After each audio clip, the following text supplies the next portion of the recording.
Hello,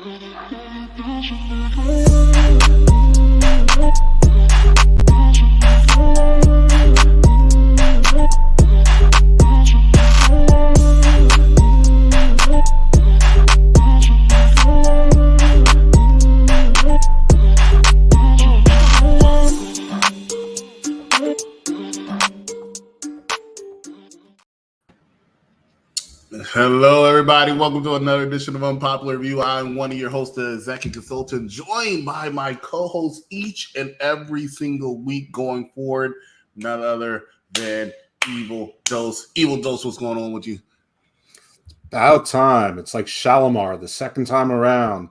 We had a little failure to launch last week, but we got a nice boost from Mr. Mike Knox. But now the original team is back, so going to carry forward, and we're going to be like Taylor Swift and win that Super Bowl. Oh, God. Taylor Swift did not win the Super Bowl. Taylor Swift was just another fan there, just like everybody else. Taylor Swift is undefeated in 2023 and in 2024. You know what? I like this one better. There we go. She's in the main event WrestleMania. Taylor Swift is not coming anywhere near WrestleMania. Then last year during a press conference, somebody asked Io Sky if she would wrestle Taylor Swift. And Io Sky said, yes, I would. She's the biggest star in the world. Like, who wouldn't want to wrestle the biggest star in the world to get more attention on you? You hear that, Cody Rhodes fans? We want Rock, not Cody Rhodes. Nice segue. You see what I'm saying? Like, just makes sense. Makes all the sense in the world. We're here to talk about Monday Night Raw. 3 hours of Monday Night Raw here tonight during this last year on that classic USA Network. Once again, I'm the exec consultant. That's Evil Dose. If you have not watched this before, you're in for a real treat. Make sure once you finish watching us, you hit that subscribe button. You have not done so already. Hit that notification button right here at 11:05. Myself as well as Evil Dose. Evil Dose, before we get started, what did you think about Monday Night Raw? Also, drop them comments on there because I read comments on there. I read each and every single one of those comments on there. So go ahead and give us a hi. But Evil Dose, what did you think of Monday Night Raw? I thought it was better than last week. I think it moved better. There was more of a flow. I feel like there might have been more matches or at least more action. A couple of the promos went on a little bit long. A certain husband and wife just drone on a bit. But yeah, I thought Raw was pretty good. For a show that often disappoints, I don't think it disappointed. And listen, I was fully expecting Bronson Reed to go to Australia, and I figured that they'd have the big guys bounce around. But no, so far the Elimination Chamber is being populated by stars, not by it's. I know there's been a lot of false equivalency between the Continental Classic and the Elimination Chamber, and my biggest complaint about the Continental Classic was that they were, at least 5 or 6 guys in there you knew had no chance. And I just didn't want there to be the same thing with the Elimination Chamber. And right now, doesn't feel that way. Right now, 4 for 4 are all main eventers.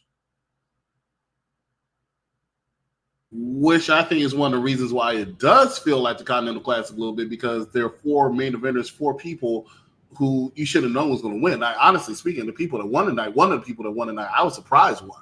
We'll talk about that person when that person comes to light. But right now, I'll say, without giving anything too much away, because, all of you all seen Raw already, that Elimination Chamber is stacked.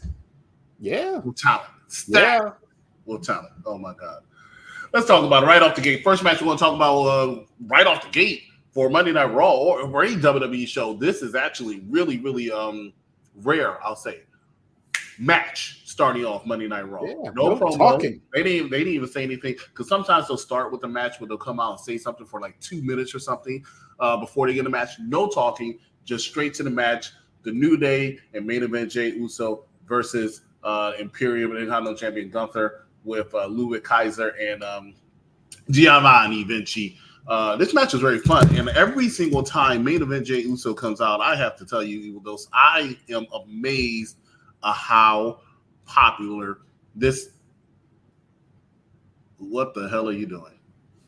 I'm pouncing. When it was proposed that the co-host of this show was going to be Evil Dose, I was like, okay, well, it's not AEW, so I'm not going to see you do some Shane Strickland bullshit. But now you're doing the Jey Uso crap. Like, what the F is going on? I like to dance. I'm like Pat McAfee.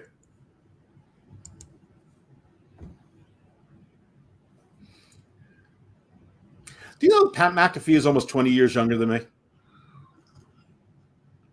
Pat McAfee should be about 36 years old now. Yeah. Mm-hmm. Yeah, I think he said he's 37. Pat McAfee was making a lot of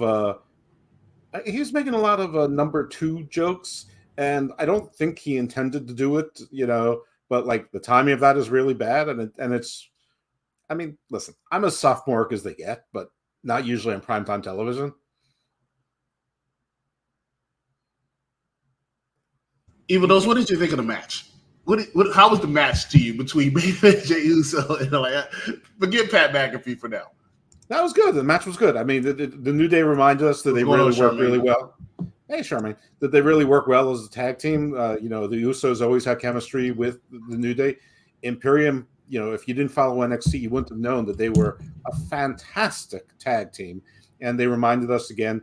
Gunther's story was he sort of, would disappear for times whenever he didn't want to be in the match. He wasn't in it. I was wondering what was going on with him.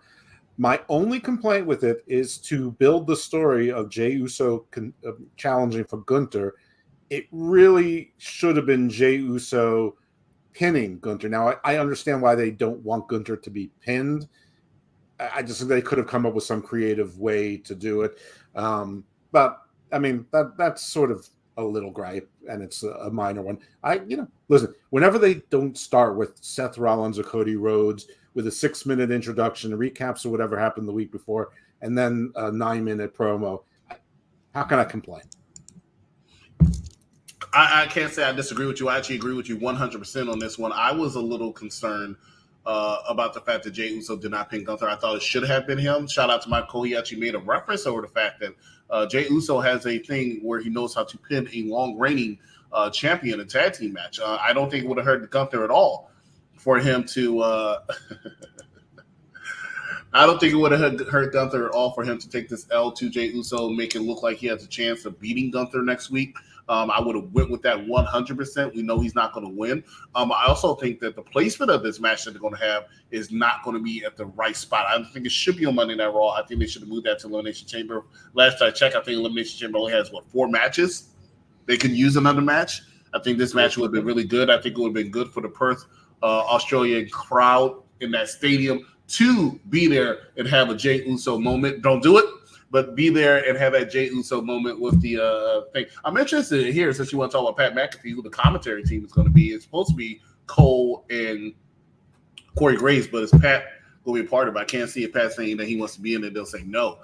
Maybe they should go back in the old format and not the same person, the same people do the entire PLE. What do you think? I mean, I love Pat. Pat is fun. He's a breath of fresh air. I imagine that the only problem with Pat is that he has contractual obligations to ESPN. So unless they're going to fly the whole crew in for ESPN, or unless ESPN is going to fly the whole crew into Australia, it's probably not happening. But you are absolutely right. I forgot. People, we are the new Blues Brothers. Like the Choppa, we are the new twins, and we are on a mission from God. I did forget, first broke to me actually was by Evil Dose. Gunther can't leave the States because he has visa issues. So I completely forgot about that. So good point, bad guy Jack. Thanks so much for bringing that to my attention. Right. By the way, it's not a visa. It is a visa issue, but it's a good kind of visa issue. He is in the process of converting over, and he can't leave the country, not because he's in trouble, but because you have to stay in a certain amount of time to get to that adjustment of status. So it's the good kind of visa issue. Right. Gunther, who actually lives not too far from here in the great city of Orlando, Florida. So it's good to hear about that. Now, that being said, the match itself was pretty good. I like the fact that they keep the New Day as relevant as they can. They are a veteran tag team, arguably one of the best tag teams of all time, and they deserve it. I wonder if they're ever going to go back after the tag team titles in New Day. I mean, I know it's going to happen, but I wonder if they're going to actually give them a chance. Your thoughts? I think yes. I don't know. I don't think anytime particularly soon, but I wouldn't be surprised if in a year from now it wasn't the New Day's next run. I mean, I think, or maybe their last run as a championship level tag team. I mean, they're not that old. They just feel like they've been around together because they've been a faction for so long. I mean, I think everyone is sort of holding off on any major decisions about the New Day and their trajectory for two reasons. One, Big E is progressing, but it's a very serious injury, and he can make a full recovery and still not be able to wrestle. So I think they're waiting to see on him. And two, they are marketing gold. I mean, they have so many outside projects. They're goodwill ambassadors. They're goodwill ambassadors around the world. They're kid friendly. They do the Twitch shows. They do like the video game things. They go to Comic Cons. So, I mean, if I'm Sooner the than New later. Day, yeah, if I'm the New Day, I want to stay together and I want to keep that going because, I mean, that's like generational wealth that you can create just by selling merchandise and being goodwill ambassadors for the next, 3 decades.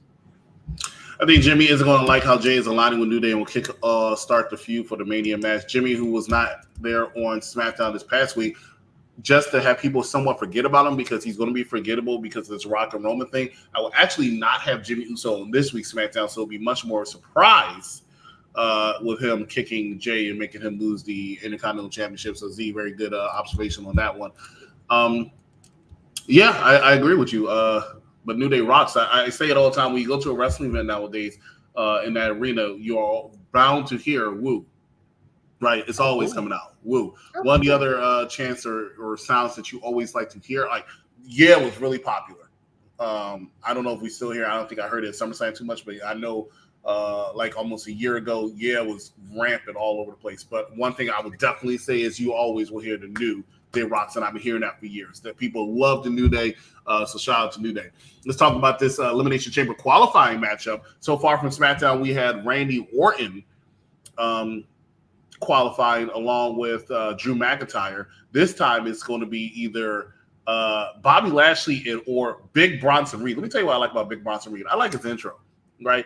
And I'll tell you the irony of his intro. One thing that I've noticed that the WWE has not done in forever because of the times of change is they don't really announce the height of these wrestlers as they come out anymore, right? Bronson Reed is short. Yes. He's very short.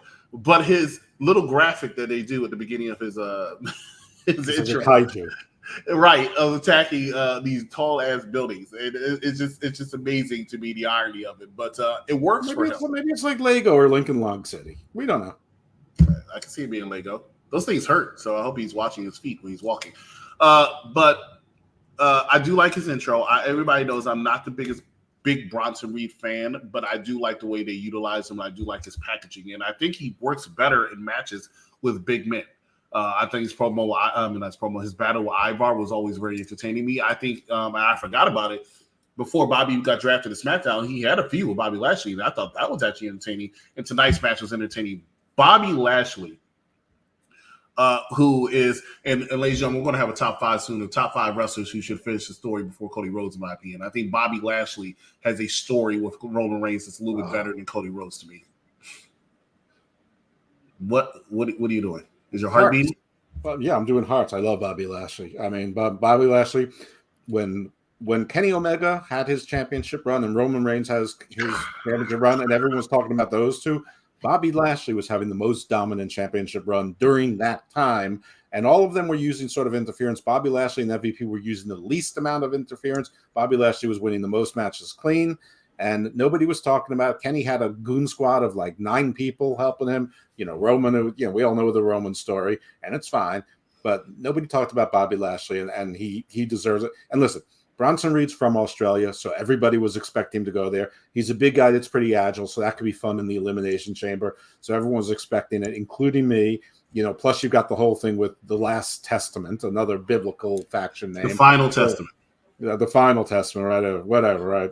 And they're so there was always the out that they would get involved. We did see the Street Profits coming out in BFAB. I'm glad BFAB is finally formally part of it because I think that she has talent and charisma and deserves a spot. A little bit. I need her to realize she's not in the what do you call it? What was that faction name? Oh, somebody help me out. What was that faction name?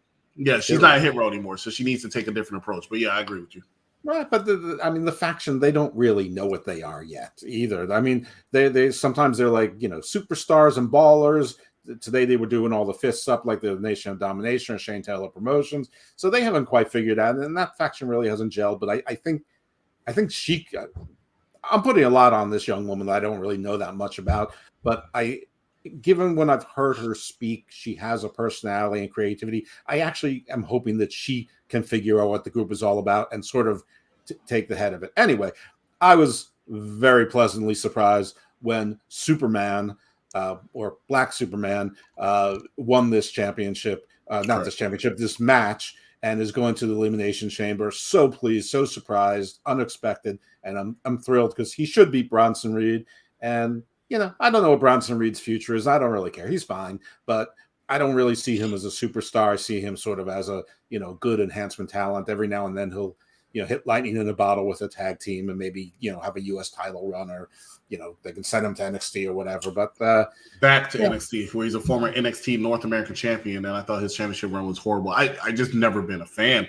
But this match did okay. It did what it had to do to promote this Elimination Chamber. Bobby Lashley being in there is a game changer to me. I know he's not going to win ultimately, but I do believe he deserves the spot. Bobby Lashley has been a well-protected wrestler with the WWE for years, who wins some feuds. Sometimes I'm surprised they have him win. And I was surprised he won this match because I really thought Bronson Reed was going to win with some foolery from the Last Testament or the Final Testament or whatever you want to call them. But shout out to Bobby Lashley, who is sometimes when he comes out, he's always super popular, but sometimes in his match they get kind of stale, but he always finds a way to turn that tide around, and he did so in this match. And honestly, I say there's a short list of wrestlers who I think can honestly beat Roman Reigns cleanly. And I think he's one of them. I always have. Yeah. Spear versus Spear. That's a match I'd like to see. Correct. And they've kept them apart for so long. And I really feel, I'm sorry, you Cody Crybabies. I feel like he could be that person. And that's just my opinion. Todd0684 from YouTube. Good to see you. Good for Reed getting to work with a big star. He works too many little guy matches and he takes too much of their offense. Hard to take him seriously. He's always stunned by weak thigh kicks. And I completely agree. Andrade had a video package. Andrade, they were happy to sign him back. I'm pretty sure they knew that was one of the caveats for Charlotte staying when she does return. Let's just be real. Andrade is a really good star, but going into WrestleMania, I always am skeptical about people coming back to a Royal Rumble. They're not super huge. No offense to Andrade, you're not super huge. Because where are you going to lead your WrestleMania plans? Right now, when you look at stuff, he's what? Right now, I'd say he's not, but he was miserable where he was. He hated it there. He knows he realizes he made a mistake. And listen, I know that everybody wants to compare him to Santos. I'm personally very happy they put him on Raw and avoided that sort of, just because they sort of resemble each other. And they're both Latin wrestlers and they're both luchadors who don't wear masks in the ring, to keep them apart.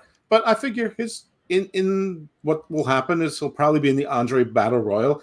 And probably like someone like him and a Braun Breaker will have an exchange, and that will be, a feud that might be cool. I don't know, but whatever it is, Andrade, I don't think he's going to have a major role in WrestleMania, but I think that he might have a major role going into SummerSlam. Yeah, I agree with you there. Going into SummerSlam, but right now, no. But they're going to try to find a way to keep him fresh, keep him relevant. They didn't have Braun Breaker on. That kind of surprised me. Jade Cargill's been mysteriously absent, but I have a feeling she'll be around. We'll talk more about when later. I feel like they're going to miss their chance to get Roman versus Lashley. 100% agree with you there, Z. But hey, if they do, they do. Next thing we're going to talk about Sami Zayn. What story are they going with him going into WrestleMania? We'll talk more about that when we get to the main event. But let's talk about it. Cody Rhodes. Actually, no, we're going to take a quick commercial break. When we come back, let's discuss some Cody Rhodes, Seth Rollins. The road to WrestleMania is shaping up, right? If you saw Super Bowl, you see somewhat of what I'm talking about. They try to elaborate more here tonight on Monday Night Raw. But I'm Exec Consultant. That's Evil Dose. Stay with us. You are watching Unpopular Review. Next, we have Daniel Garcia versus Shane Taylor. This was my favorite match of the night. I am a Daniel Garcia fan, as you know.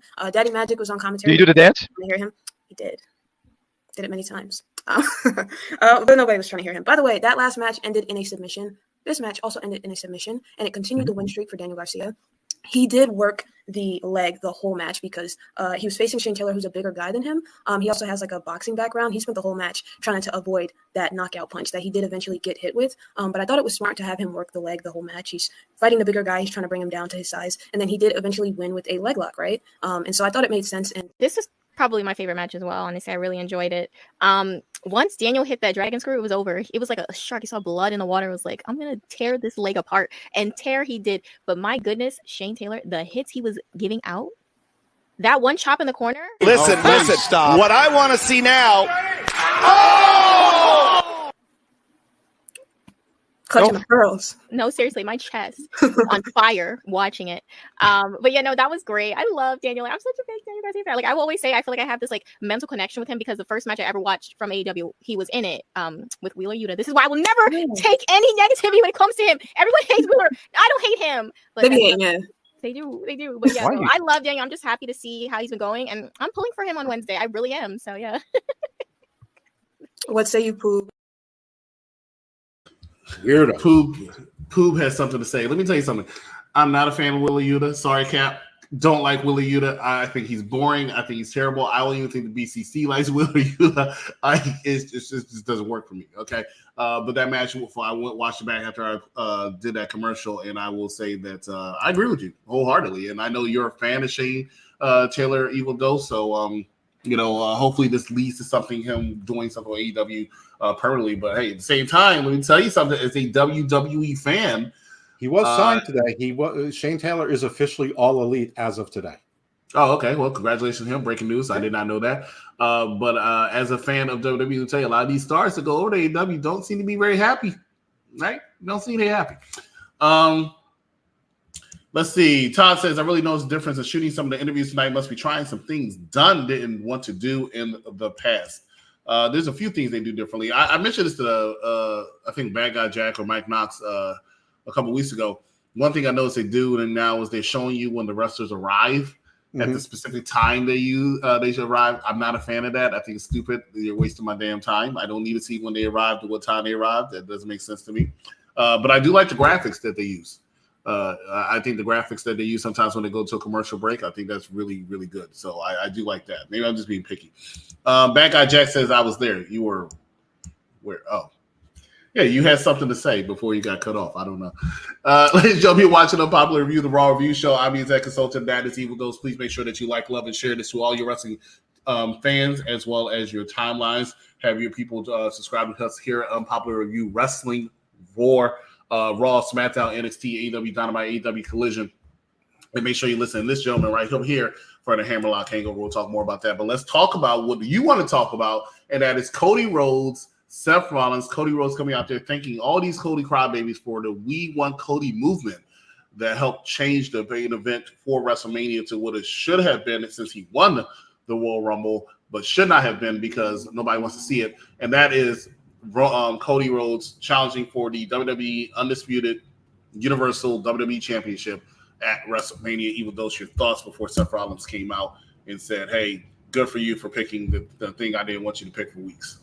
Okay. Well, before Seth Rollins came out to quote and do an imitation of my good friend Bad Guy Jack, it was fantastic because he thinks everything's fantastic.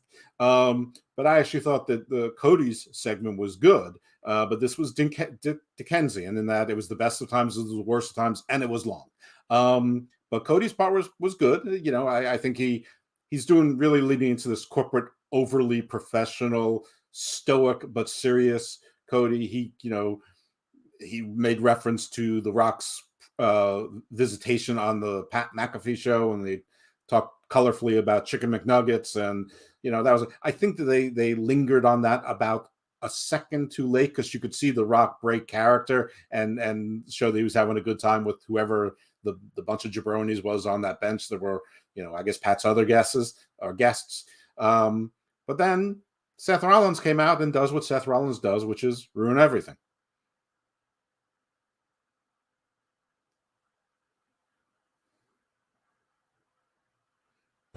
How did Seth Rollins? I thought he made it more interesting. Oh my God! First of all, he's dressed like the world's lamest pimp. Secondly, he just looks so insignificant. He looks so bad Thursday night, and nothing here is better. Now, all of a sudden, he's like, Cody, I feel responsible for Roman because he was in the Shield and I taught him everything I know. He doesn't wrestle even a little bit like you, dude. And I want you to finish that story. He was lobbying for Cody to wrestle him for weeks and weeks, and now he's like, I understand. You got to finish your story. So they're going to be an elimination chamber coming for me. But Cody, you don't have to fight this battle on your own. You're welcome. Shut up. Get out of here. You're boring. Shut up. Be quiet. I can't wait till they make this a true. I wish Damian Priest would have cashed in on him right there and Just put me out of my misery. Damian Priest has said online that he's not allowed to cash in on Seth Rollins right now because of Seth Rollins' injury. But more importantly than that, I disagree with you wholeheartedly. I think Seth Rollins made this very interesting. I'm a big Seth Rollins fan, and I think he's a great world champion. I really am disappointed that we did not get to see him and CM Punk at WrestleMania, even though Drew McIntyre is doing a fantastic job to tell his story, making me think it should be him and Punk. But it's definitely a tease. I think some people think it's going to be a big tag match between Roman and Rock versus Seth and Cody. I think since the match is going to be Cody and Roman, that you're more than likely to have Cody with Seth Rollins in his corner versus Roman with Rock in his corner. And I think this is actually a way out for them to have Roman still keep the championship and have Cody finish his story. If Seth Rollins ends up in his corner. And one of the reasons I say this, and I'll say this once, and I'll try not to say it again until WrestleMania, so I can replay this. But Seth made reference to the Shield, right? Seth made a lot of remarks against Roman and Roman to Seth Rollins over the last few weeks, where you know there's not really going to be a payoff as far as a match. Don't be surprised if Seth Rollins uses this time to screw over one Cody Rhodes for being always upstage and Cody not picking him at WrestleMania. It's possible. I can see that. I see it more likely that Rock is going to screw over Roman, but that's the fun thing, is that there's a whole bunch of moving pieces and they can go in a whole bunch of different directions. And most of these guys are professional enough that they can work with anybody. I'm not sure that The Rock still has that, but he's an actor. They'll train him up if they need to.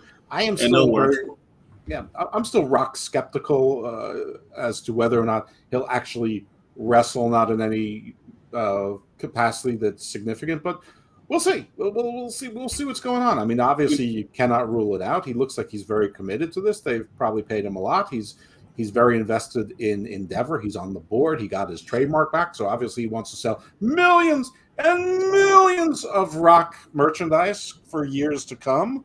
Because that Ava Raine, she just don't got it. So he's going to need to be supporting her for a while. He's going to have to still keep feeding most of that table. I know your name is evil, but you don't have to be so disrespectful. I'm just calling it like I see it. She's zero. The main reason why it's not going to be a tag match, ladies and gentlemen, and I will say this over and over again, it's not going to be a tag match. Why? Because Seth Rollins is obviously defending the world championship on night one, right? He's injured. You think he's going to have wrestle twice? I don't care if it's a tag match. You're not going to have him wrestle twice. It doesn't make sense. It's stupid, right? No, I think Priest is going to cash in, and it's going to turn into a triple threat of sorts, almost like Lola Vice's. You think that they're going to have Damian Priest in a main event caliber match at WrestleMania? I think it's going to be Damian Priest, Seth Rollins, and Drew McIntyre. False. No way in hell. Okay, we'll see. No way in hell. Hey, I want you to keep this. Priest is not going. Yeah, and we will, and we'll see who's right. There is no. Listen, where am I at? Highlight me. Hear me and hear me well, UPR Universe. There is no way in hell Damian Priest walks into WrestleMania with that world title. No way in hell. What? Who said he's walking into WrestleMania with the world title? I'm saying he's cashing in during WrestleMania, and I'm not even saying it's going to be successful. I think it's just going to be a three-way to protect Seth in that match. I think it's going to be Drew's Day, and because of the unsuccessful cash-in, Priest gets kicked out of Judgment Day because they want to break that thing up anyway, and becomes a face, and he has a feud with Drew until either Seth can come back or Punk can come back, because both those stories are the written. And they've also been doing something with Sami Zayn. I mean, they've been keeping a lot. I see Sami being in there. I see Sami making it. Sami, I can see making this, though. That I believe. Rock could become the Attitude Era of Vince. His movie career is going to slow at this point. Let me tell you why that wouldn't work. I agree with that. We'll put a pin in Sami for his segment, because I have some thoughts on Sami. Oh, yeah. I got some, too, so I agree with you on that. As much as I wouldn't mind seeing that, and it will be interesting to see The Rock as that kind of authority figure. One, he can't commit to come every week. Let's just be real. And two, Rock is too big. And when I mean too big, I mean physically. He's too big. I can't see him coming out there and making all of these decisions for people like, no offense to him, because I just gave him a lot of praise, but to a Seth Rollins or a Sami Zayn. When he looks like he can bitch slap them all, just like he did Cody Rhodes at the press conference. It doesn't work for me, right? One of the problems I had with Triple H's authority run, even though I thought he was good, right? But I take it. I always go back to one of the top 5. Every time I hear people say, "Oh, my top 5 Survivor Series matches of all time," people always mention the Team Authority versus Team Cena match. I can't stand that match. I hate that match, right? And people are like, "Well, why, Chris? Why? Why, EC? Why? Why is that consultant? Why?" I'll tell you why, right? Okay, it's because during the match, Triple H pretty much said, "Oh, these morphos aren't doing the job. I'll do it myself." Right? And he just went out there and just started whipping ass until Sting came out. Because Triple H is the game. Triple H, especially then, he was on the older side then, but still, he was still, even in his mid-40s or upper 40s, still bigger and better than most of the people that were in that match. Right. So it's like, I can just do this myself, and he did. And that's how I feel about Rock, right? Even though Rock is north of 50 at this point, Rock is still Rock. And even though I know that in a match, because people always say, I'd rather see Rock and Roman, but I know in ring quality wise, Cody and Roman will be better. But Rock is still Rock. It's still the presence that we mention all the time. You paying attention, Vinny? We mention all the time, wrestling is storyline, wrestling is a spectacle, wrestling is how you're able to draw the fans in. And not too many wrestlers can do it better than Roman Reigns. Now, I mean, The Rock or Roman. I'll give Cody the credit of his little acting skills he has, where he knows how to cry on cue, which is why Cody crybaby chicken and nugget people are doing this tweeting for him. But still, it's not a good main event. Listen, no disrespect to anyone else who's on that stage, but 4.7 million people watched that live on Peacock for The Rock and for no other reason. And 200 million people viewed it across whatever all social media platforms means, mostly for The Rock and not for those other people. So, if The Rock is in WrestleMania, or even if he's insinuated to have a major role in WrestleMania, there's a chance that WrestleMania does, on Peacock, at least one of the nights, 15, 20 million views. And between the two nights, they might do 30 million views, which I think last year maybe they did 4 or 5 each night, so something like that. Peacock's been saying the percentages of increase. We had a 43% increase from last year, but they didn't give the numbers. They gave the numbers to Thursday, which probably means that those numbers were bigger than, say, Royal Rumble and Backlash and viewership. And if they did 4.7 million for that, and it's being talked about all over, and they're promoting it all over, and including the Super Bowl. It's going to be wrestling Super Bowl again, back to the days where I don't know if we'll ever get to Saturday night's main event, Andre Hulk, where you get like 33 million people to watch it, but it's not impossible. 2 types of people wear sunglasses inside: blind people and assholes. I'm not blind. Okay. Yeah, number 2. Elimination Chamber qualifying match for the women this time: Liv Morgan and Zoe Stark. Let me tell you something. I've always been critical of Liv Morgan. I've always been critical of Zoe Stark. I think Zoe Stark is a tremendous wrestler and athlete in the ring with the charisma of this pin right here. Mm-hmm. I've always said, put a luchadora mask on her. She'll be better off. Never speak. Disrespectful again. Liv Morgan, I've always been critical of because I said she's not a world champion. I just have her career interests at heart. That's what it is. That's what you call it. Okay, sure. Listen, you don't make the Kurgan a league-eating man either, I don't know how many times during our run together here, buddy, that I'm going to say you should be ashamed of yourself. It won't, because I'm not going to be ashamed of myself. Yeah. I believe that put a luchadora mask on her, she'll do a lot better. She's a terrific wrestler. She can't talk, and she's nothing to look at. The funny part about it is the fact that normally when they make these little makeshift tag teams, they try to put somebody that's a great wrestler with somebody with better charisma. You know what I'm saying? Or somebody with talent with somebody bigger. They didn't do it here with Shayna Baszler and Zoe Stark. No, just 2 ass kickers. I just don't get it. And I want to like both of them because I've always been a big Shayna Baszler fan, but she don't have anymore. But somebody who does have charisma is Liv Morgan, who I've been critical of because I just don't think that she's on the level of a Sasha Banks, a Charlotte Flair, a Becky Lynch, a Bayley, Asuka. But I do see her as a workhorse. And I believe that if they ever make that mid-card women's title, that she should be a shoe-in for it. I don't believe she's going to win the Elimination Chamber match. Shout out to her. She did win this match. But I do believe that if they have the Women's Battle Royal, she's a lock. Okay. I want to like Liv Morgan. I really, really do. I think that she loves wrestling. I think that she tries. She's cute. I know she has her big time fans, but her selling in this match, she made one facial expression. The first time I saw it, it was great. It looked like a cartoon when you have like no sale signs go in your eyes, and it was great the first time. I actually thought she was hurt, but that was the only face she made the rest of the night, and so she needs to work on that. I understand she's probably still a little bit rusty, but and by the way, the crowd was dead. This is her return match, basically, and the crowd was dead during this match. So I would be a little bit concerned. However, I don't think that she looked particularly bad. I don't think she looked particularly good. You know, she did that. You know, what is that? Her version of the code breaker. She did that way too many times. Yeah, like she leaned on that too much, and the Oblivion really didn't feel like a finisher.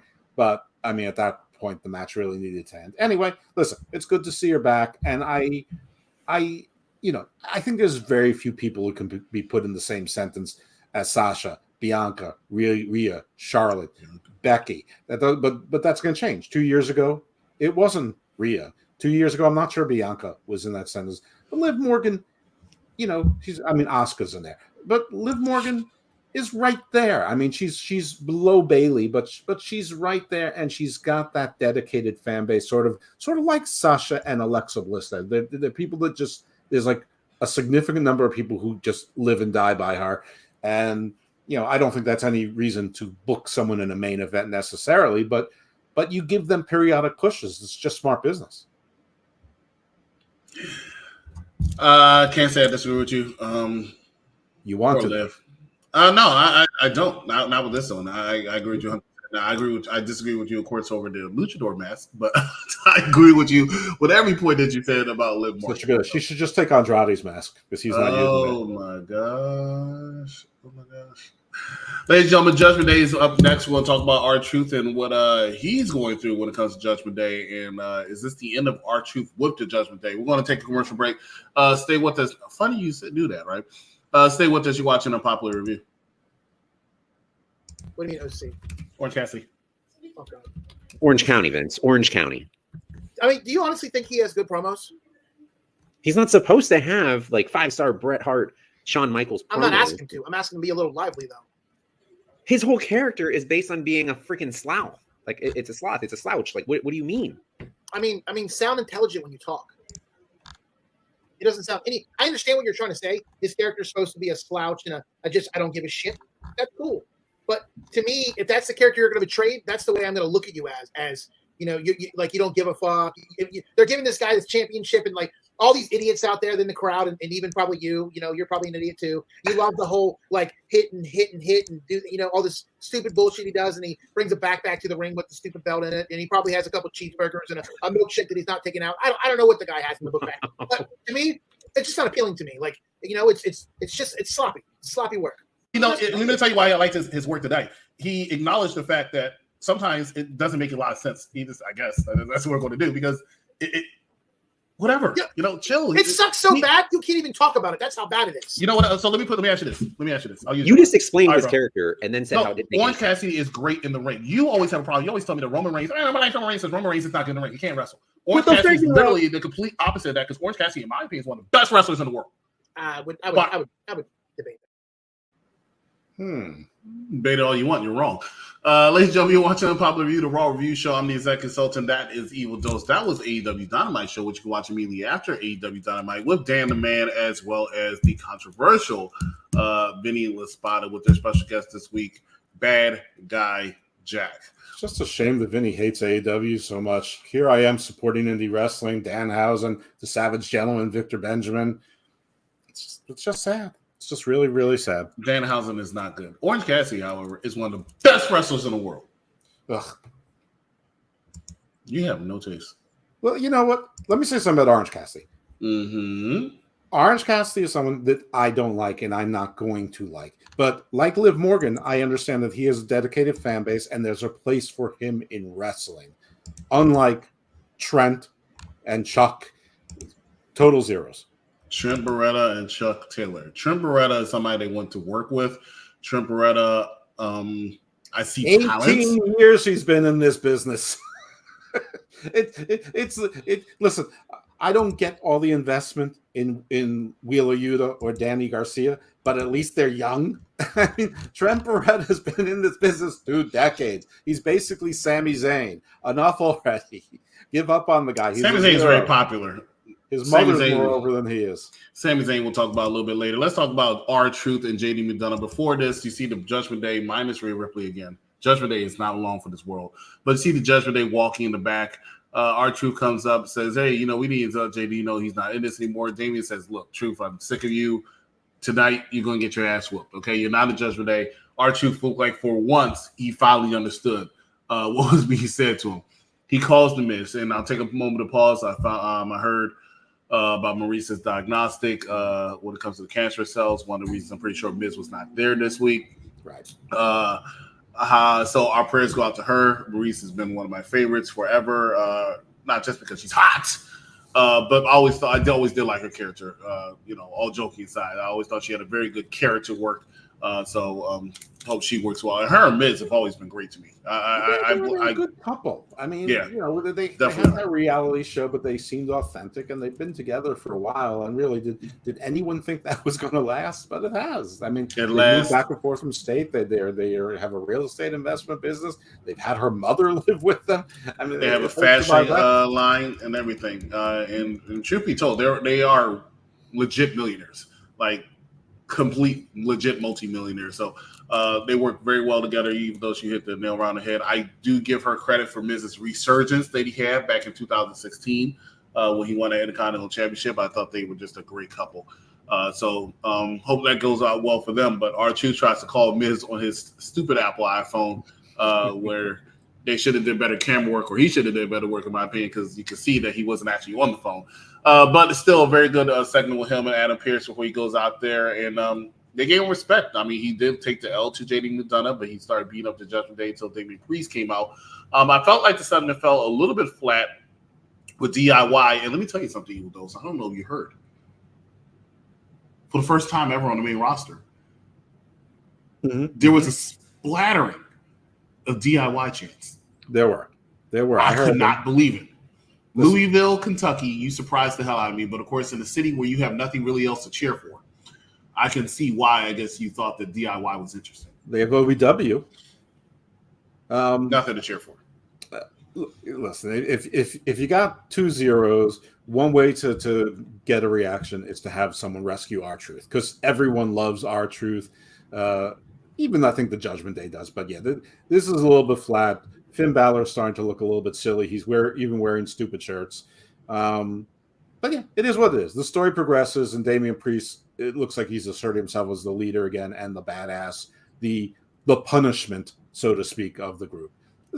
This segment did what it needed to do. It wasn't spectacular. JD McDonough finally didn't lose a match. Not exactly a JD McDonough fan, but nobody can be taken seriously if they always lose. Well, he's in the Judgment Day to take the L's because they were doing well with Dirty Dom. And let me tell you something. I talked to Bad Guy Jack about this not too long ago. What is going on with my man, Dirty Dom? What are you doing to my man, Dirty Dom?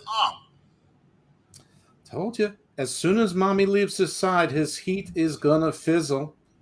Mommy shouldn't leave in her. Dirty Dom helped Rhea Ripley's career, in my opinion. Yeah. I think they help each other. They did help each other, but she's the one that's a star. At the end of the day, he's just a 5'10" and a half skinny dude. He's a little taller than that. He's 6 feet. But I do want him to put on some muscle. I said that's his biggest problem. He needs to put on a little bit of muscle. He was in the gym for a while, so I don't know. I mean, he lost weight. It's done at this point. Just stay skinny. It's done. He's what, 27 now? It's too late. He's 25. 25 is the new 75. It's too late. He's done. 25 is the new 75. I hate to hear what you think our ages are. You have us in the dirt. 25 is the new 75. Me and Biden are getting dinner tomorrow at 3:45. If 25 is the new 75, at 3:45 p.m. Biden was over there shaking hands with Jesus, because I'm telling you right now. I'll meet him at the Cracker Barrel, right there off of 95 and then the 495. Yeah, so. Lord Farquaad finally won. There you go. He does look like Lord Farquaad. I can't unsee that now. You know what he really looks like, and I know this, but he looks like Chris Benoit if he never took steroids. Oh my God, we don't mention him.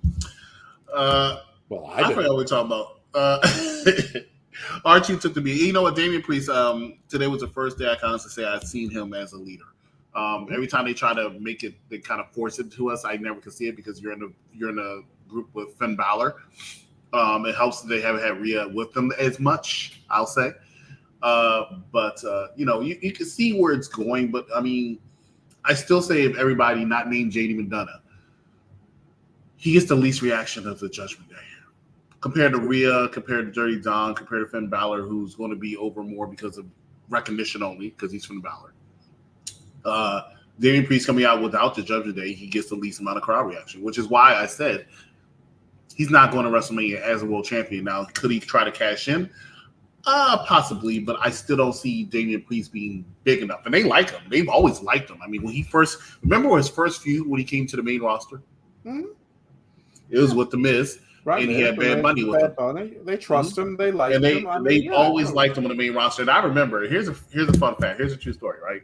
Mm-hmm. When I found out he was going up to the main roster because he told the guy that you mentioned before we even went on the show, if you remember, I was like, ooh, tell him that is a bad idea for him to go to the main roster because he is not going to, they're not going to have anything for him. He is going to go around the wayside. I thought he was going to get released in a year. I will say I was pleasantly surprised that they have used him very well and continuously to use him since he joined the main roster. That shocks me. So shout out to you, one Damian Priest, who also doesn't live too far from here. Yeah, no. I mean, he's a good worker and he's a good character. He sort of has the vibe of a Scott Hall, Razor Ramon, but he sort of speaks with the cadence of a Roman Reigns. He's not nearly as good as either one of them, but for 2024 version, it's probably about as good as you get. And the case is heat. And you can go a couple of ways with this, but I'm glad that Judgment Day isn't breaking up just now because Damage Control is sort of breaking up, and you can't have all your factions breaking up at the same time. After WrestleMania, they're done. Yeah, between WrestleMania and SummerSlam, they're done. Yeah, I hope so, but I mean, eventually we're going to be right. But I like I said, I think that Priest is going to cash in. It's going to be at a bad time. They're going to criticize him. He's not going to successfully cash in. And so they're going to get rid of him, and Mommy's going to go her own way because it's inevitable that, I mean, people want to cheer for him.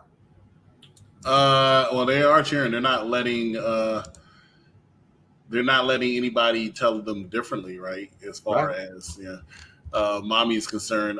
This comment is funny because I completely agree with you. So Todd says, so DIY runs out and chases away 4 much bigger dudes. Yeah, right. They're chairs. And listen, it's not for. Listen, this is a rare time I'm going to say this, but Dominic Mysterio, JD Mcdonough, and Finn Balor are not bigger than Johnny Gargano or Ciampa. Priest is, but it's not 4 bigger dudes. It's 1 big dude and 3 guys that are exactly the same. So the chairs are the equalizers. It's fine. Chairs are fine.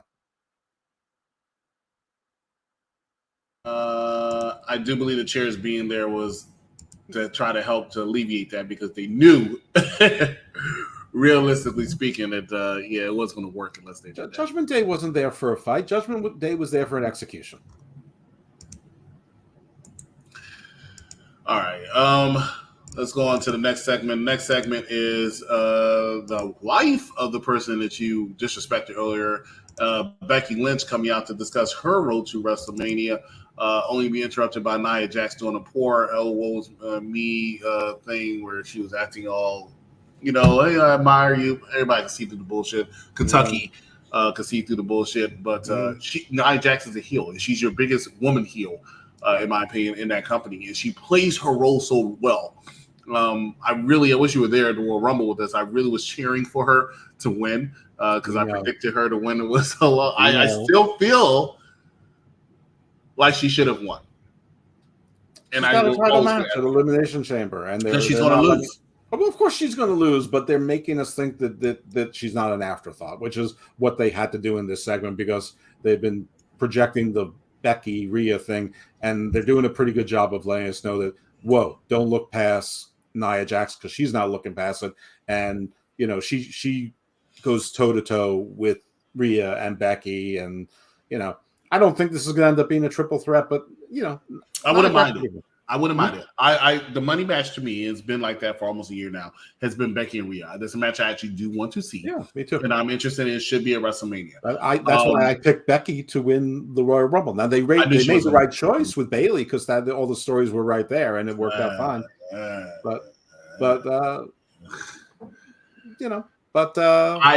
Today was the first day I said, you know what, if Nia was in there as a triple threat, I would not mind it.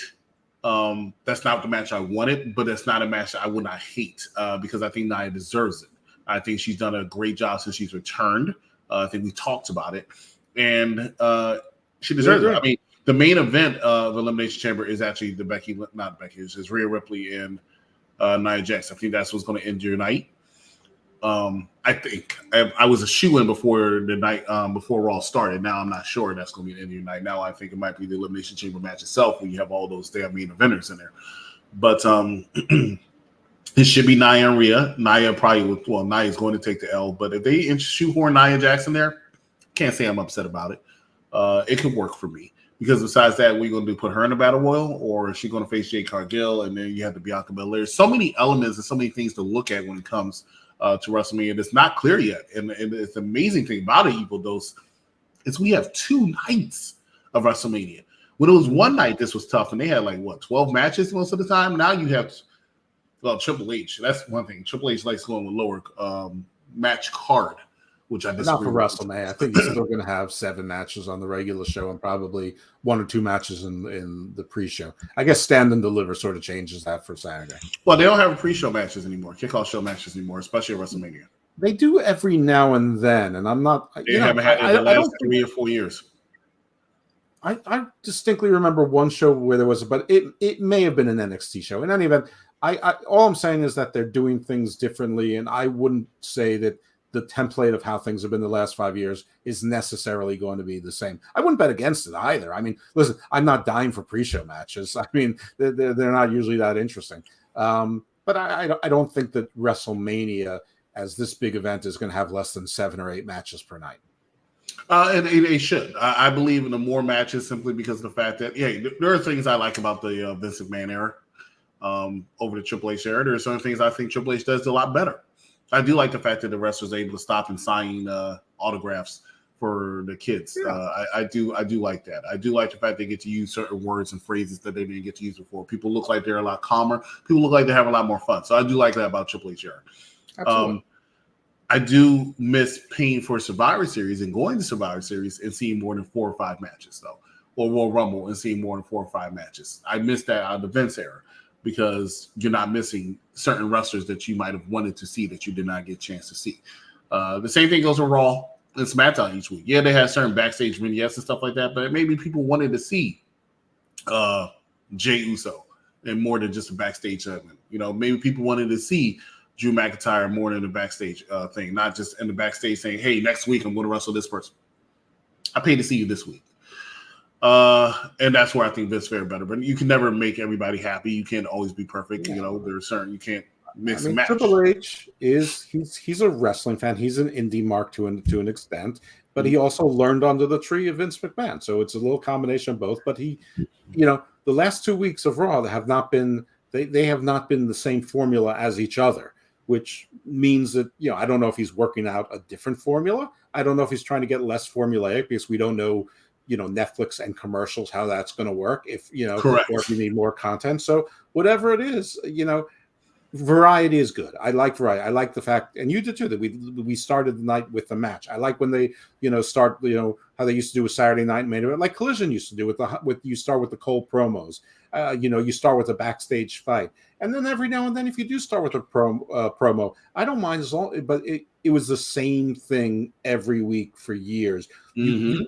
You could time your snack breaks and go into the bathroom because you knew, okay, the first break isn't going to be for 12 minutes. Then we're going to get a commercial after 5.5 minutes. The next one is going to be 7 minutes, but that's going to be a short commercial. I mean, you could basically time it for Raw and SmackDown, and I think. And SmackDown still seems to have the same formula because SmackDown is staying on regular broadcast TV. Correct, but at the same time, what Vince used to have one, maybe two matches tops, where you have a commercial break in between the matches, picture in picture or something. Right. Most of your matches stayed in one segment, which is why you have more wrestlers on. Triple H seems to let them all have this match time, and I don't think you necessarily need that. I think that should be safe for PLEs. That was always Vince's format. Which I've said on the show before that I appreciate Vince's format with that you pay for the quality matches. Here you pay more for the segments and the storylines. But we can debate that. Let me answer Jeffrey's question. How does Damien get the briefcase off him? He tries to cash in on Monday Night Raw immediately after WrestleMania, in my opinion, and loses. Dom, Finn, and JD are all three Damien's combined. Hey, even though said it, I agree with him. Are they convincing us that Becky and Drew are potentially winners? I think that's a possibility. I definitely think Becky is. I called Becky win the Elimination Chamber match months ago. When he thought it was going to be Becky win a Royal Rumble, I said she already won a Royal Rumble. It should be. I don't think people should win a Royal Rumble like twice in the span of a couple of years. I don't know how Cody did it, but whatever. Did y'all notice the camera angles for the beginning of the tag team match? No, Jeffrey, but you can put in the comments exactly what you're talking about because I'm not familiar with this. Did what I had to do. Rhea is really over. It'll be really interesting to see her and Becky, who's still over. Becky is still by far the most popular women's wrestler in the company. It's going to be very interesting to see these two at WrestleMania.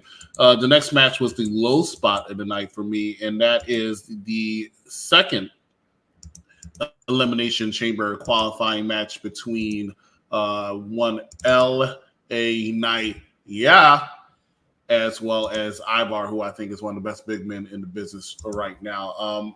One of the commercials that was cut this past weekend was from the SmackDown show, which this week featured you, as well as the main host, Vic, the Mark, where y'all talked about LA Knight and possibly his sizzle being fizzled. I think that's a little bit of it here. He's still super over. He's still super popular, but that was more a Vic take than a my take. So, but you also agreed. I don't know. I didn't really agree with it. Listen, you know what, folks? Tune into the SmackDown review show. It's just a couple days old, and judge for yourself. Let us know.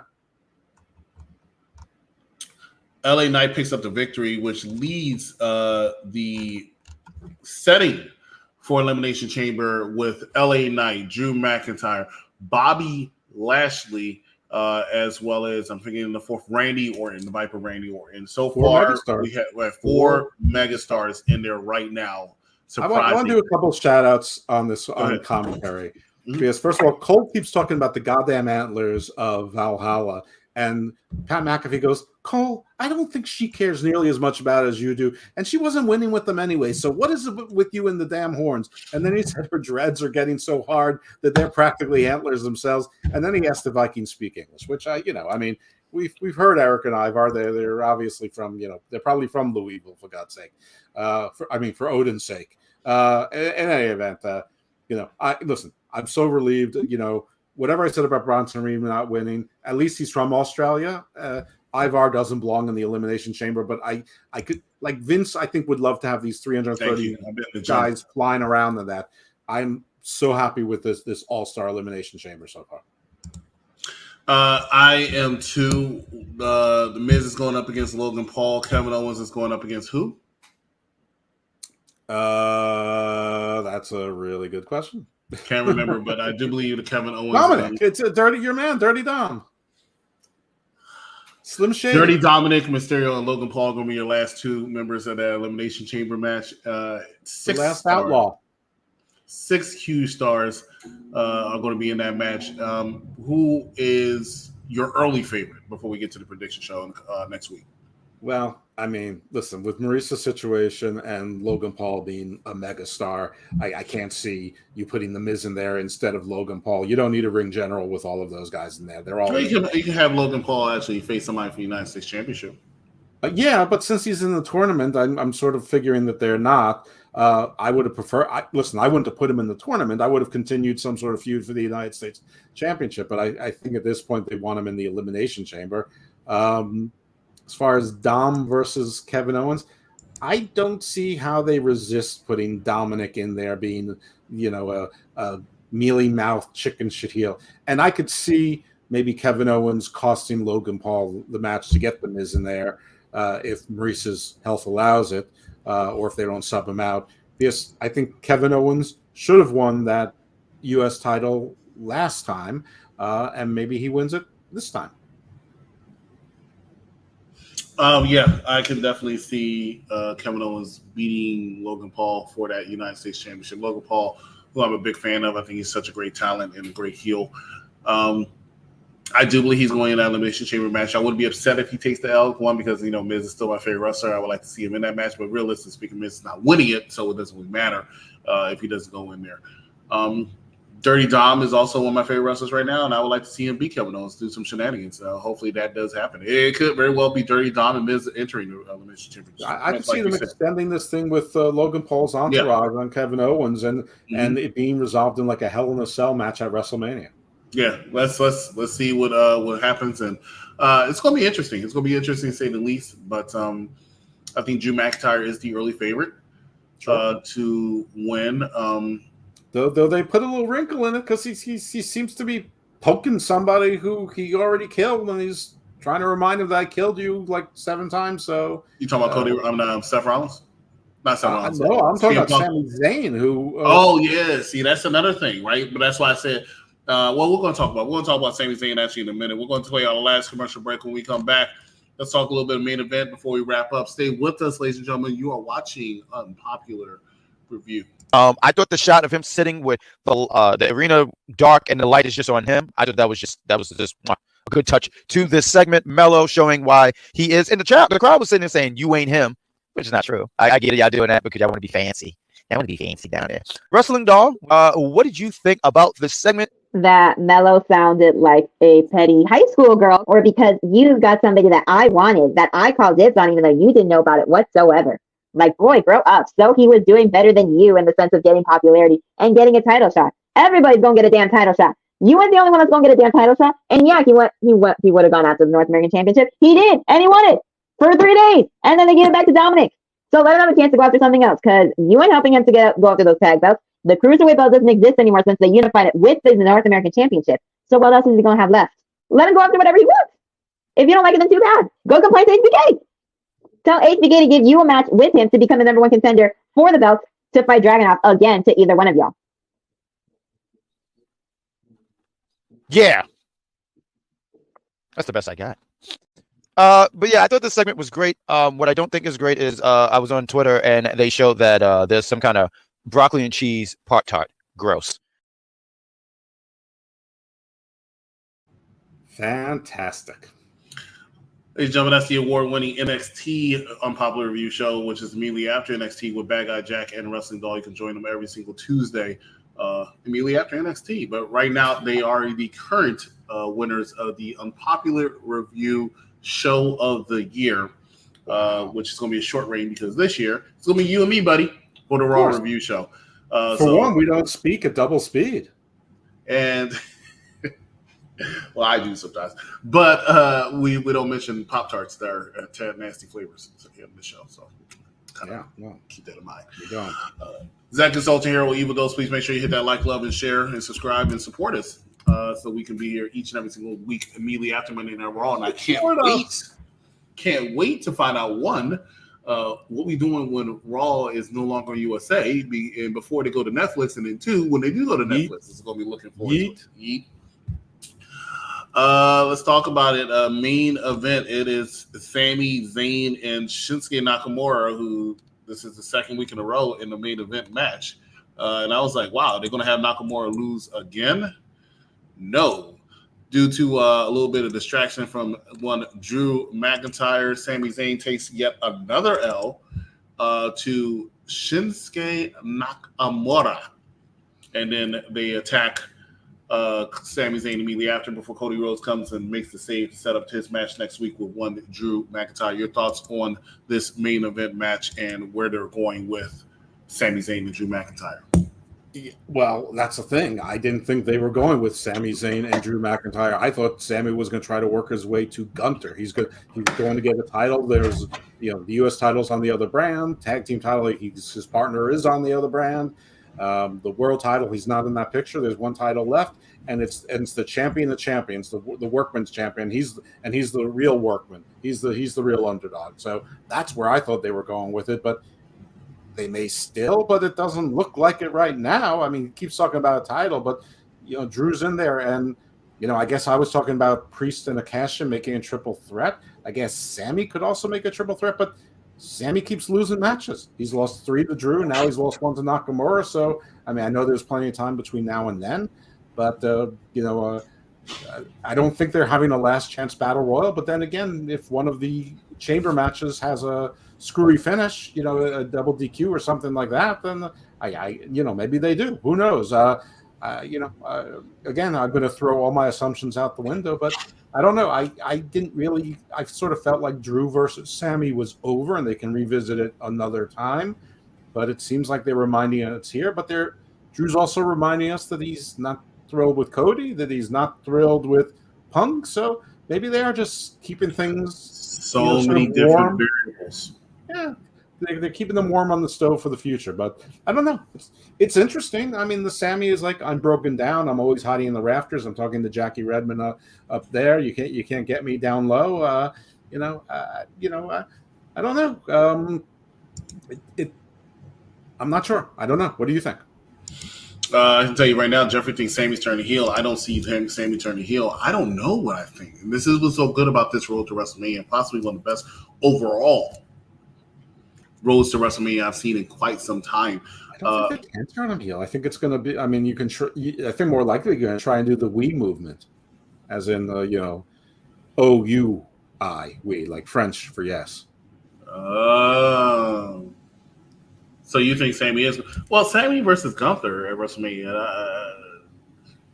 I don't know. I think that's shoehorned in there. I know Bad Guy Jack and I was talking. He always said he'd rather see Chad Gable in there. He always felt like that was something that Chad Gable's not going to have a pre-match at WrestleMania. Sorry.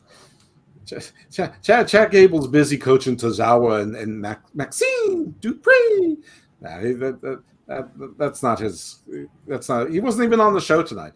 But I don't know what's going on with Sami. Which is the first time in quite some time. Chad Gable is always on Monday Night Raw. Yeah, listen, they're on. They're stalwart. I mean, I think the best thing for Sami, frankly, is for him and KO to somehow be reunited and get one set of those tag team belts. But I don't know exactly how they break those things up, and but that's not the subject for tonight. But I would like to see those two back together again because I think they work, and I'm not really sure what else. They both have seemed a little bit lost without each other. And KO can fit into everything, which is why he's sort of like the perfect wrestler. He's like, he can be in any conversation, but at the same time, he can be in any conversation without doing anything particularly important.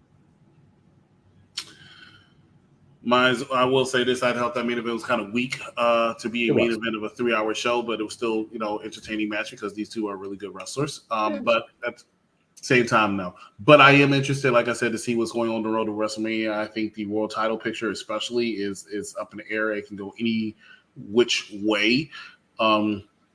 But depending on what it is, it's depending on whether or not it's actually going to main event the first night of WrestleMania or be the opening match. Because I don't think if it's going to be like, obviously, I thought it was CM Punk and Seth Rollins. It was your main event WrestleMania 1. Sure. For sure. 100%. Honestly speaking, it was going to be so big that it actually might be more anticipated in WrestleMania Night 2 if it was going to be Cody and Roman. Sorry, Cody fans, but that's the way it was. For a certain element of fandom. Yeah, I agree. Well, a certain element, but I think was in contention, is what I'm saying. That being said, now I think it's very possible for it to be Rhea and Becky be the night 1 main event. Not Bayley Io, because Bayley Io is not a WrestleMania main event match. I agree. I mean, there's a lot of stuff going on around them, but I agree with that. I agree. I mean, listen, I like Io. Everyone likes Bayley, but I don't see they're not closing out night 1 or night 2 of WrestleMania. I could see Rhea and Becky. I mean, listen, the whole point of a main event is to keep people watching until the end of the show, and you want that for WrestleMania. Now, for Raw, I think part of the reason why we had a lackluster main event, not that they necessarily planned it, is that they know that no matter what, they lose viewers in the 3rd hour of Raw, and so they're like, yeah, we don't really care. And that's true. So that's going to be really interesting with the Netflix deal, exactly how that's going. Your overall opinion of Monday Night Raw tonight? I thought it was okay. I mean, it was better than last week. I don't remember what my grade was last week, but I was probably C-ish. So tonight I'm gonna go. I think it was a B. I think it was a We're gonna do pretty good a effort. little bit different. We're gonna do a little bit different here than we do on AEW. With your permission, thumbs up or thumbs down? Thumbs up. I give it a thumbs up too. I thought it was deserves a thumbs up. But I can see why you gave it a C. If we were doing that kind of grade, I definitely see why you gave it a C. But I'm going to go ahead and give it a thumbs up as well. I thought it moved at a fairly decent pace and told a lot of stories and progression. So next week they're in Anaheim, a couple big matches in the Continental Championship match. Cody Rhodes is facing Drew McIntyre. Looking forward to that. It is the Go Home Raw edition show of for Elimination Chamber. So a lot of things should be told in that story. Looking forward to it. Even those any more thoughts when it comes to Monday Night Raw? No, I think we had a pretty good episode for our first episode back together. I hope that the fans of UPR are catching on that we're doing the Raw show again. For a while, it was actually the flagship show. It was sort of the origin, and then we sort of got away from it because it's so damn late. But here we are, two old men. We can't fall asleep, easily at night. So 30. Yeah. Well, so, I'm usually working my part time at this time, and so I took it off going forward so I can do this show once again because Evil Dose and a few people in UPR were like, "Hey, we need to bring this back," and I firmly agree, and I love to do it, and I'm glad to be here to do the show with you, Evil Dose. Looking forward to it, but I'm restless. Really, I am restless, but just for the sake of my roommates, I'm not going to keep this on forever, so you can get some sleep. I might just go to my job. Which is a nightclub. So I'm that bored. Party on, Garth. We will see. And Dan the Man, I will probably wear my shades. Ha. The future's so bright. All right, well, very cool. Yeah. So I think we got a pretty good episode of Raw. So that's fine. So we're all in a good mood tonight. We're excited about the road for WrestleMania. It's not always the case. I mean, you can always be interested in WrestleMania, but there's a lot of question marks, and I think that's all a good thing. Correct. Okay, let's get it going. If you told me 2 weeks ago that most everything about WWE would be exciting after all of the Vince shit and Punk's injury, and that we're really not thinking about either one, and it's not like a giant anvil tied to our necks, in rough waters, somebody's been doing something right, and the somebody's has to be Triple H in combination with The Rock. I mean, and their team, but they've managed to make this really, really interesting and really, really epic, and gotten our minds off it. And that was unthinkable, unfathomable to me. And they did it, right? Yeah. Yeah. All right, so let's talk about it. Each and every single week, please make sure that you join us. If you know some people who like wrestling and they are not familiar with us, go ahead and give them the suggestion. Watch myself as well as Evil Dose each and every single Monday, immediately after Monday Night Raw. 11:05 starting time is what we're doing every single Monday night. Like I said, some stuff we had to get set up tonight, but 11:05 every single Monday. Immediately, we'll run for about an hour and 5 minutes. Myself, Evil Dose. Unpopular Review Entertainment side is something else I want you to consider on our YouTube channel. Make sure you subscribe to them as well. As tomorrow we are, as you know, we're going to have to take another hiatus for that. But Ready Player One is definitely coming, so make sure you pay attention to our social media for that. On Wednesday, we're doing the Superman and Lois show. On Thursday, we're reviewing the Social Network. Friday, the Husband and Wife Review show. What did they move back to Wednesday? Once again, stay with us on our social media. Husband and Wife Review show. They are reviewing Love and WWE with Bianca Belair and Montez Ford. Husband and wife reviewing a husband and wife. Exactly. So that's going to be interesting. Our power couple reviewing their power couple. 100%. Could have said it better myself. As well as our book review comes out. Actually, I think they're doing that. Yeah, we do a book review now. See Superior and Danny Say So. I don't know which one they're doing, but they're doing a book review, and that's going to be on Thursday. Also, Thursday is a top 5. That we're doing, and more information about that's coming out with you. This coming up social media because we have to figure out which one we're going to do because we're not going to do one next Thursday, most likely because of the prediction show that's going to have to come. The book review. We're classing this joint up. Yeah, book review. We have something for everybody here at Unpopular Review on the Wrestling Side Edition. each and every single Monday, myself and Evil Dose, as well as at 6 o'clock p.m. the Mike Knox Show for the show for the intelligent wrestling fans. On Tuesday, immediately after NXT, Bad Guy Jack and Wrestling Doll. Wednesday, immediately after AEW Dynamite, Dan and Man, Vinny LaSpada. This week, Bad Guy Jack will be joining them. TNA coming out sooner or later once we can figure out a schedule for that one. On Saturday morning, Z the Silent, as well as the Mark Victor Rodriguez review everything to SmackDown. So lots of programming notes here and a popular review. Also, in addition, make sure you listen to all of our hosts' other things they have going. Big Pop Theory podcast on YouTube, as well as Spotify and all other outlets of audio podcasts. The Hammerlock Hangover, also here by Evil Dose, as well as the Garden of Doom. The Unofficial Camera Woman on YouTube. See the Superior. Victorious One's podcast. What else? There's so much. Big Pop Theory. Yeah, Big Pop Theory. Mentioned that one. In Cat We Trust. In Cat We Trust. Yes. Make sure you check her out. So lots of stuff. No matter what you like, I guarantee we have something for you here at Unpopular Review. So unless Evil Dose has anything else for him. You can follow me at Icarus Fell MD. It's right below me, go. right here on X. And and Chris told you about everything. I mean, the executive consultant told you. So I will say I'm recording this weekend with See the Superior on Werewolves, but that's probably going to drop for a few days. Check it out. You can find everything you need at our individual Instagram and Twitter pages, as well as Unpopular Review social media. For Evil Dose, I'm the executive consultant, and we will see you right here next time at Unpopular Review. Good night, everybody. Stay able, my friends.